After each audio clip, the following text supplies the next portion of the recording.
Welcome back to another edition of the greatest game ever made. God King Crustlord Javid Daffy was on a heater when he cooked this one up.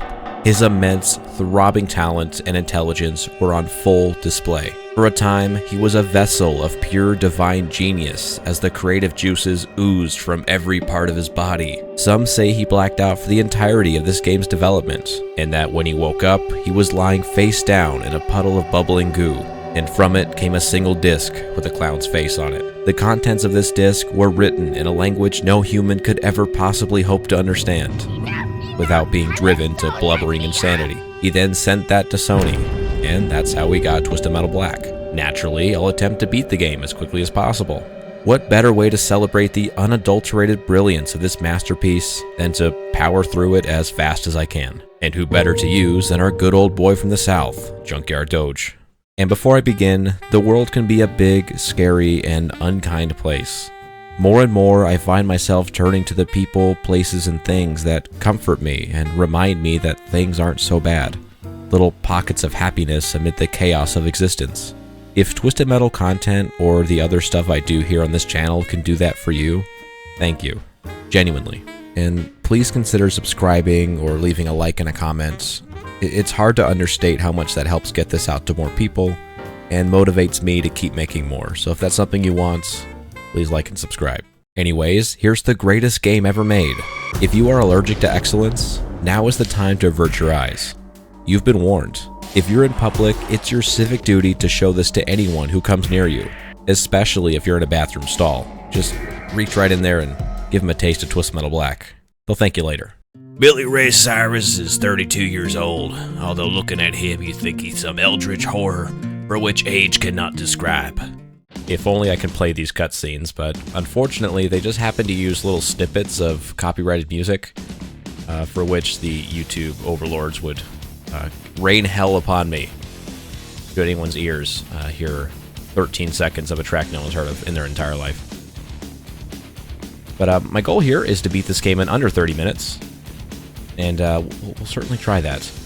I failed last time using Mr. Grimm, but I feel like my chances are a little bit better using Mr. Junkyard Dog, who, in my opinion, is more forgiving of a character. Mr. Grimm is great and all. Like, his special is like genuinely nuclear as far as its power, but his armor is weak, and sometimes his speed is a little bit unruly for me, and so a little bit slower, because I am what you call a bad player at this game, and that will never change. No matter how many dozens of hours of practice I put in, no matter how many sleepless nights I devote to this game, I'll never be anything better than mediocre. And I just need to accept my lot in life. That sucks to suck. My strategy here really is just to pick up as many of the utility weapons as possible and try to get the most out of them, of which I did not right there. I just wasted a satellite. But these characters, you know, I guess in the untrained hands of my dumbass, they tend to be very hard to hit because they don't sit still for very long. And a lot of these weapons, they don't home. The ones that do are not very powerful, so the less a weapon homes, the more damage it does, which is a good trade-off. It's very satisfying. It's a good curve of satisfaction, but makes it very difficult. That's okay, because when you get a kill, like I just did on Shadow, RIP Shadow, you feel like you really did something. You accomplished something that 99% of people probably can't, because a lot of people, when they play this game for the first time, I don't think they realize just how frenetic and difficult it actually is. They just watch somebody else play and say, "Oh, I can do that. That's pretty easy. That's fine." It's not. Like, to kill a single opponent is really a feat that most people probably could not overcome. Or one of the few, the proud, the Twisted Metal gamers. But there's tiers to it, right? There's people, you know, like Dollmask or Lord Raiden, for instance. Lord Raiden, of whom I've made a video about, like his world record at the time. It's been beaten since, but you know, how he beat the game with manslaughter in like 19 minutes or 18 minutes or something like that. It was like a ridiculous amount of time. So my goal was 30 minutes, and yet they've beat this game in literally 2/3 of that time. So a lot of work to do, a lot of fun doing it. Because there's few games now. I think we've all sort of hit that point in our life where video games just don't hit the same. And I don't know if it's just a factor of the industry or if it's maybe just the way life goes. You just reach that point in your life where maybe things just don't feel the same that they did when you were a child. But this game always hits, you know, so maybe I don't think it's me. I think it's everyone else. Everyone else is the problem. But no, this game always hits just right. That was pretty sick.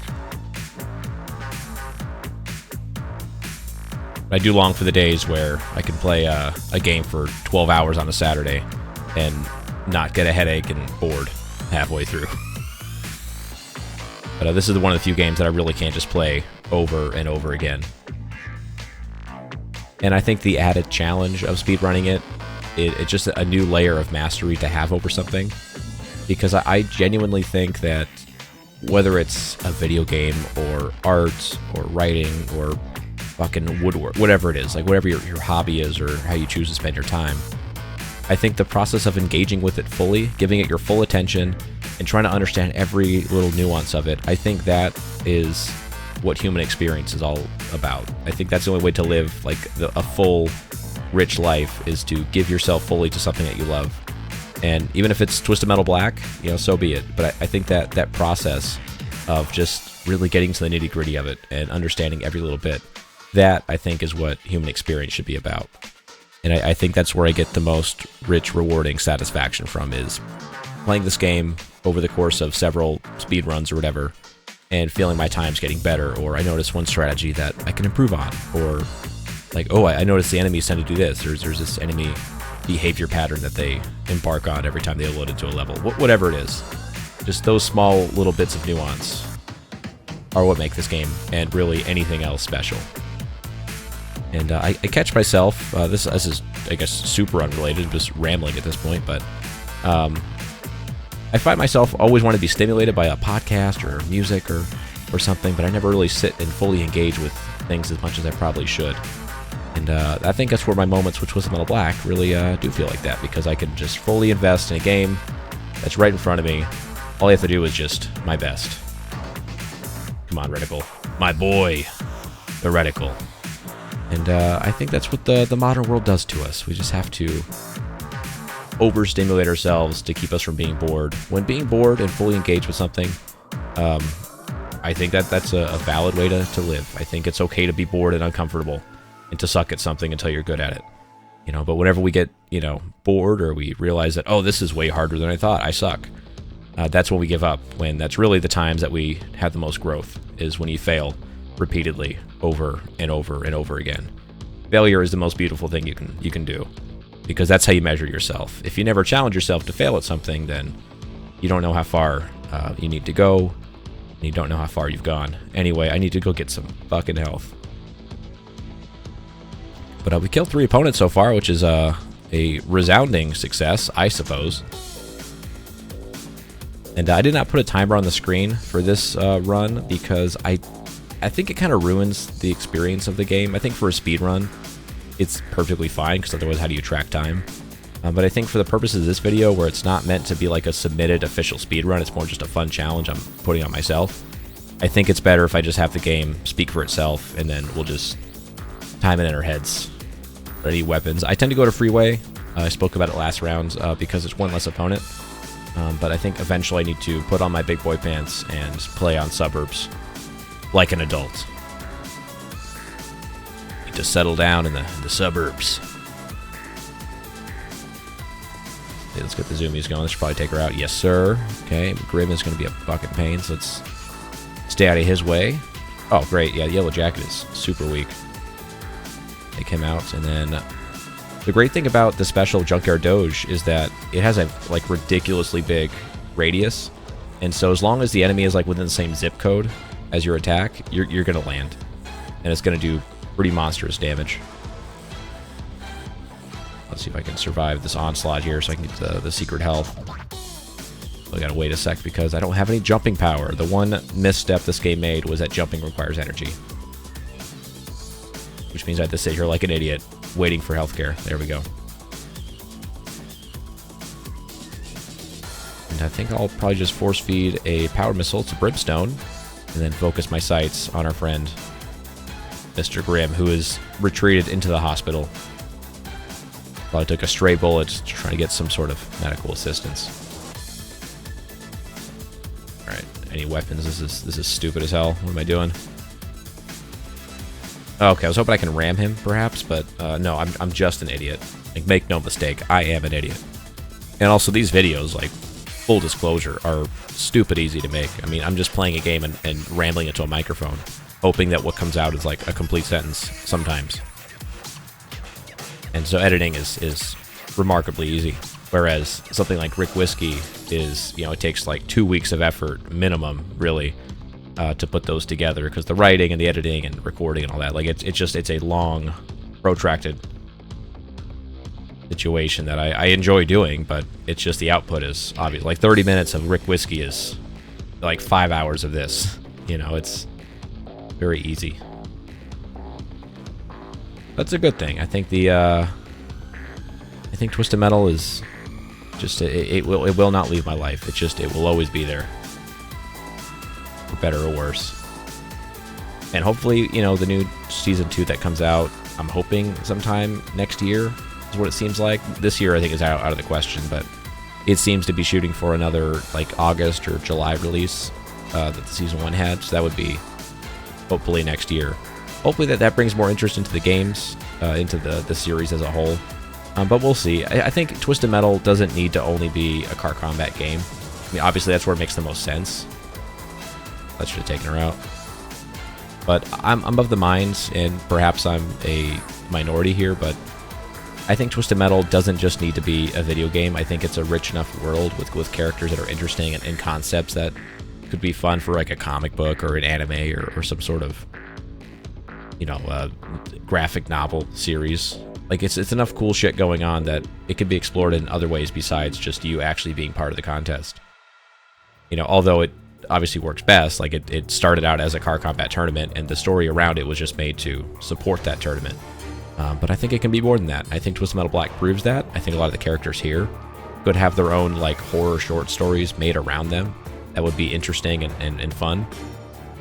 And I'm honestly surprised that there aren't. That Sony hasn't, you know, given license to these characters to have, you know, some, you know, sci-fi or horror writer just make short stories. I'm not saying like a whole ass like film series or anything, like nothing that major, but just short stories, you know. And the Twisted Metal concepts of their stories, like the setup and punchline of asking for a wish and getting twisted, like that fits perfectly for a short story.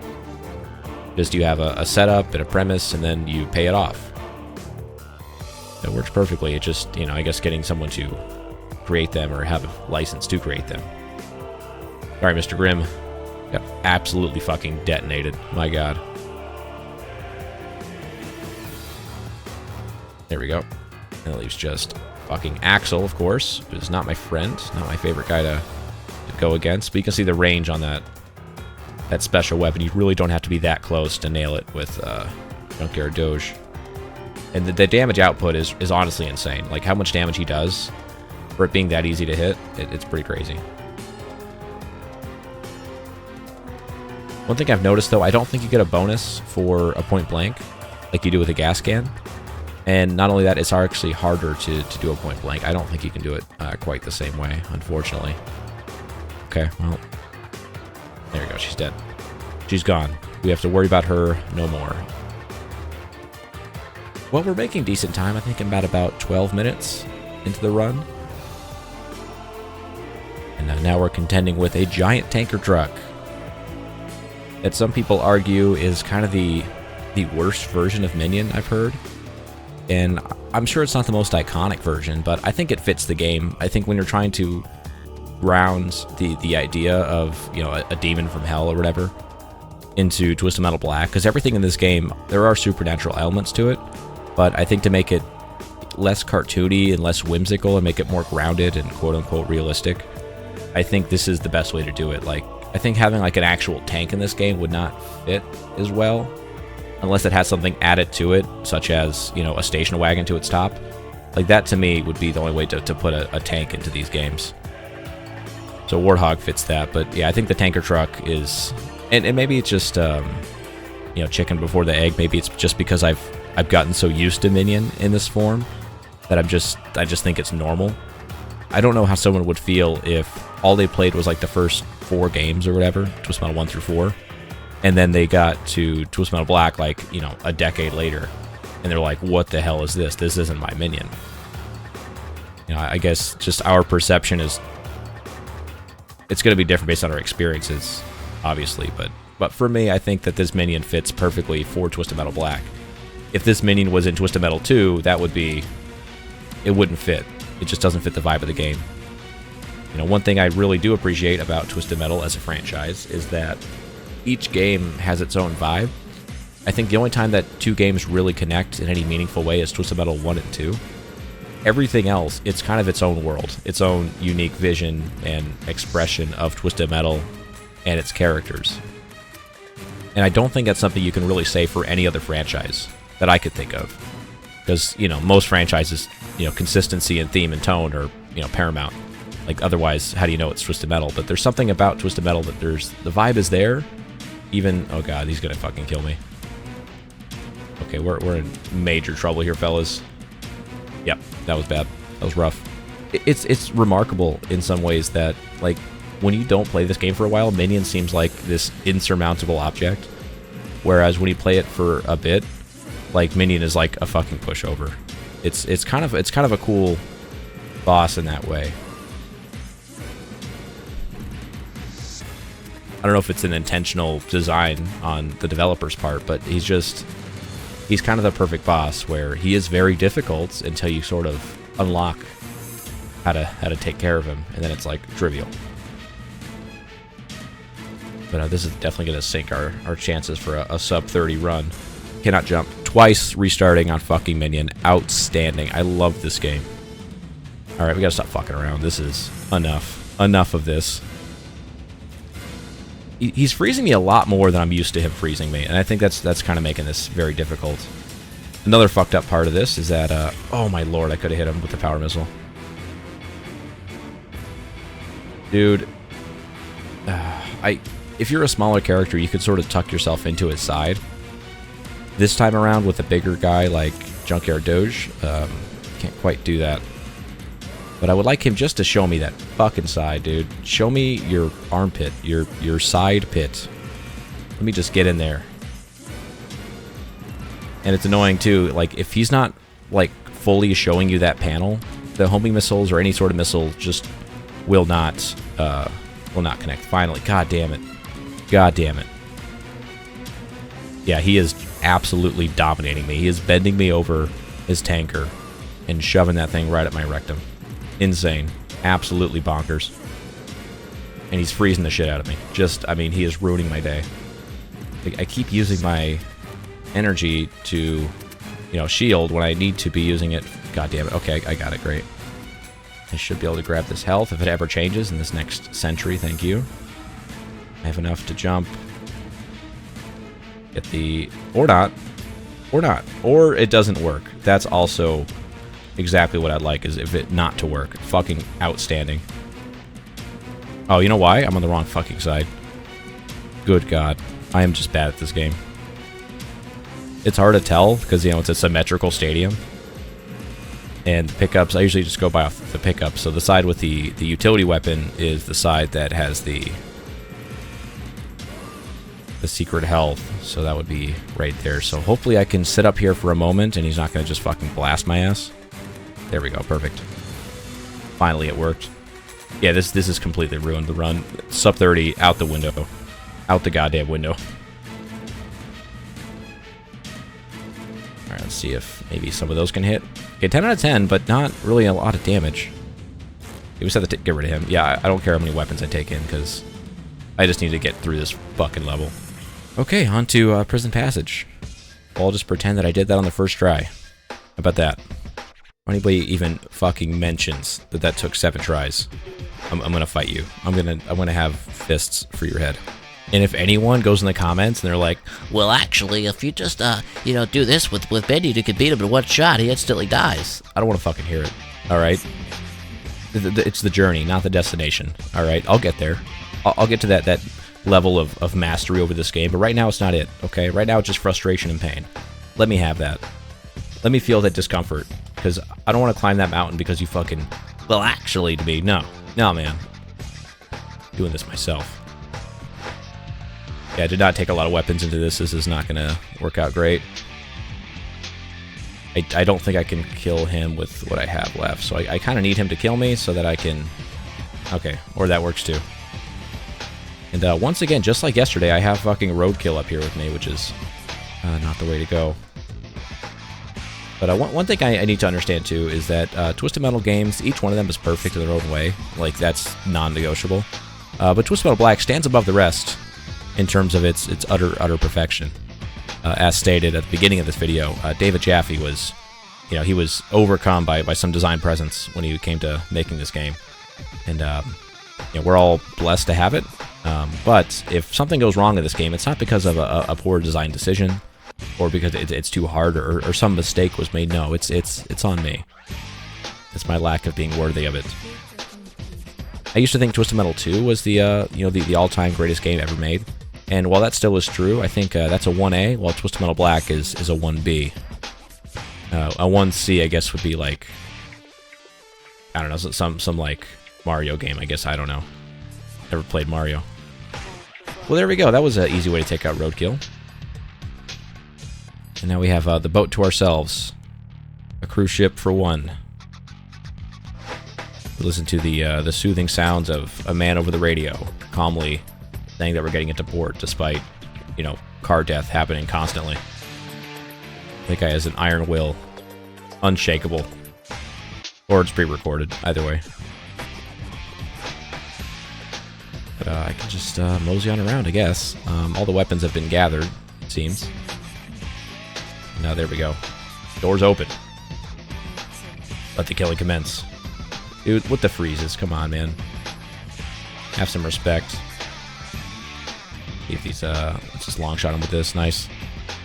Works for me. We're down to 3. This map tends to go by pretty quick as long as you can sort of clean house on the boat. But if you don't manage to get them taken down, it is tough sledding the rest of the way. All the tough sledding when I have no fucking weapons. They have nothing. I've wondered what it meant that Junkyard Dog is the first character, like, on the selection screen. Because, the primary function of Twisted Metal is the gameplay, of course. Like, that's when they're designing these games. Like, gameplay is king. And so you would think that if there's something meant, if there's some sort of meaning behind him being the first character selected, it would have to be a gameplay reason. And I think he is one of the more forgiving characters to use. And I think the special weapon is interesting enough to sort of give people the indication that this game is a little bit deeper than just fire and forget weapons. Because his thing, you have to, shoot it and then call it down at the right time. So there's an interactivity to it, which isn't always true for all the vehicles. But I think it's easy to use, but also sort of communicates that, okay, some weapons need to be, shot in a certain way. On top of him having, like, really good armor and somewhat decent speed. For a bigger vehicle. He's fairly nimble as far as these bigger vehicles go. He's not like a junkyard, or sorry, he's not like a manslaughter or anything. He's fairly nimble. Or a Sweet Tooth, who is just god-awful slow. We gotta take care of him, and Yellow Jacket's on his way. We killed him twice. Wonder how many times he can be put back together. But I do think it's a great way to introduce people to Twisted Metal Black is Junkyard Dog. And it also strikes me weird that Sweet Tooth is the last person in the selection screen.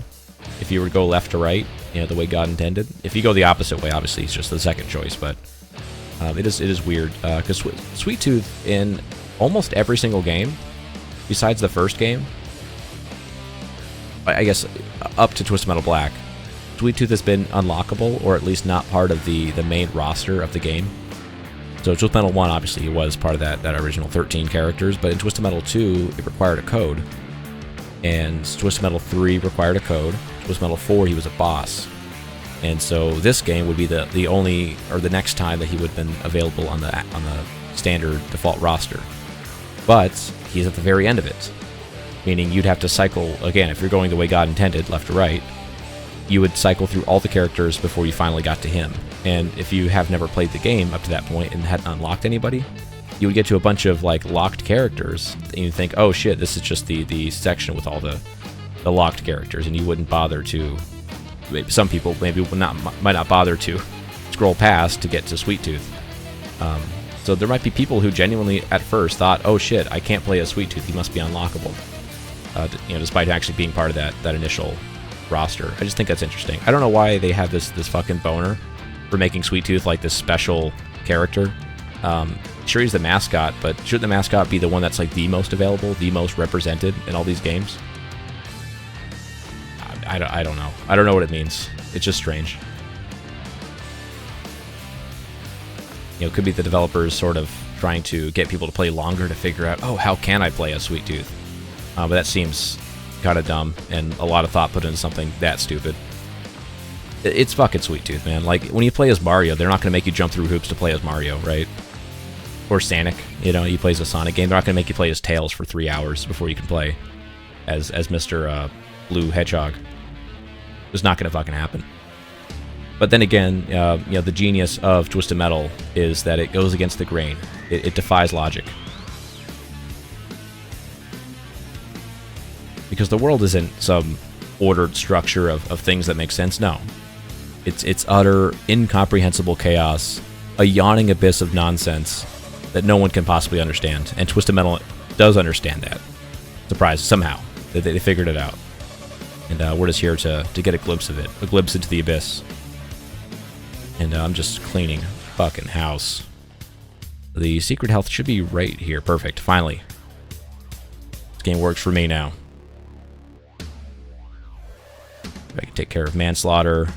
I have fucking no weapons. Yeah, I'm fucking jousting with a goddamn supernatural witch lady. I'm a fool. Just a simple country boy. Brute force is the only way I know. Brute force is the way of life. I'm a straight shooter.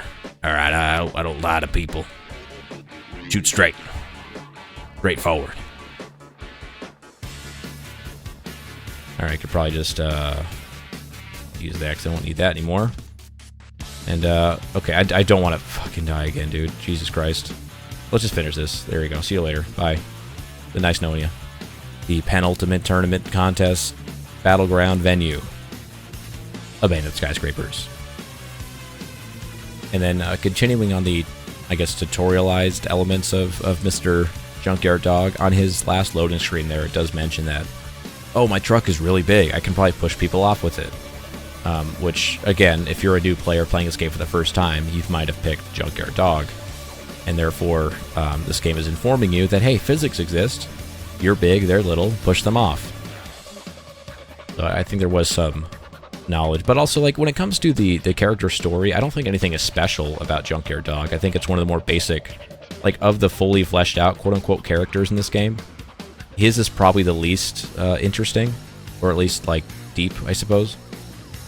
I think everyone else really has, like, a genuinely interesting horror short story behind their character, or that could be, used for the character, but this guy does not. Like, it's just, oh, my wife cheated on me, they tried to kill me, now I'm mad. That's kind of the whole deal. And I don't know, like, is that the first story you want people to experience in this game, full of, frankly, incredible stories?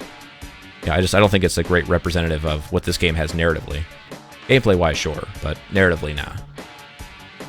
But I guess they decided it was interesting enough that people would maybe play this guy first and be like, oh, well, that was cool, but I wonder what everyone else is. And then they go and check out, Crazy 8 or Dark Side or whoever else. That's more interesting. Yeah, I'm kind of getting rushed here. So let's push him off. It works. Incredible. Well done. Hey, I rarely do that correctly. Normally I end up falling off myself, which I very nearly did that time. I opened up that upper section here, gather some weapons. The bridge is usually pretty good when it comes to pushing people off. So we'll give that a shot. The roadkill's coming. I want to say I can get this done.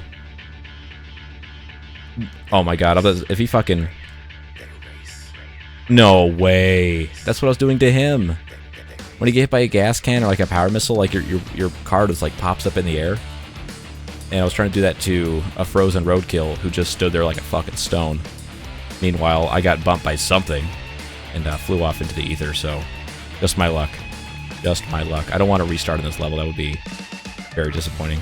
But if I can take care of roadkill here fairly quickly, or he lets off another one of his specials, then we stand a chance, but Outlaw threatens closing in on me. Alright, still have one more health bridge I can use, so 4 opponents and no lives and 1 health recharge, so the odds are not in our favor, but Junkyard Dog is a man who's known for impossible odds. He should have died in that cornfield, yet he lives. Let's not let him die in vain.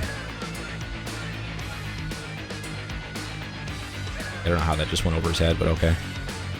Great. I don't want him to knock me off, because he absolutely will. There we go. Alright, so now we're to 2 opponents. I don't even know who they are. Probably Grim and Spectre and Yellow Jacket. Okay, great. And it worked that time, bumping him in the air. I don't really know what I'm doing. I could probably just, I don't know, run into him constantly with machine guns and finish the job, but let's be smart. Let's use weapons. Alright, why don't you slow the fuck down for a moment, sir? Oh, that works too. Okay, so Spectre is coming down very shortly. I will wait for her to try her special, and I can shield against that, and then I'll just fucking pound her with zoomies. I don't trust zoomies to really do anything special, and so hopefully she can just stand still and let the zoomies do their work. Okay, I don't know how that missed her. Incredible.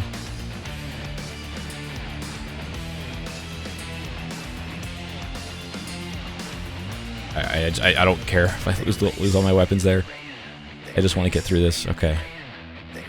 Well, we're approaching 30 minutes. I want to say we're maybe even a little bit over 30 minutes at this point. Maybe like 33 minutes or something. But now, I learned of a glitch recently. This is a new development within the Twisted Metal Black speedrunning community. I don't know how to fully do it yet. I struggle with it, but my understanding of the glitch is that you can instantly destroy Warhawk's shield, because if you were to, say, simultaneously hit his, or the tanker, like these tankers that come down, if you hit them with multiple weapons at once, including his, like, rockets that he shoots down, it'll count as multiple hits against his shield. So, like, even if it's one tanker, if you can somehow get multiple hits to hit it, let's say with a satellite, then it will hit his shield instantly and blow it up. That's my understanding of it. I probably explained it poorly, but that's my understanding of it. But unfortunately, I did not get a satellite, because it works best with a satellite. So some people have been able to do it just sort of by mistake or by accident. Oh my god. Okay, well. Okay, great. Because I think they would shoot the tanker with a weapon, and then he would shoot his rocket at it simultaneously, and it would do double damage, so you'd end up blowing up a shield in just 2 tankers versus 1. But I think when people realized why that happened, they started to realize that, okay, the satellite is actually considered 3 different attacks, or multiple attacks at least, and so you could find a way to blow up a tanker and destroy a shield instantly. But I did it the old-fashioned way. And there you have it. And I really hope you enjoyed. I hope you enjoyed me playing Twisted Metal Black once again, going through these fucking levels once again, trying to challenge myself to do better, to do faster, better, stronger, more exciting, I hope. But thank you so much for watching. I hope you had a good time. I know I did. And have yourself a nice day.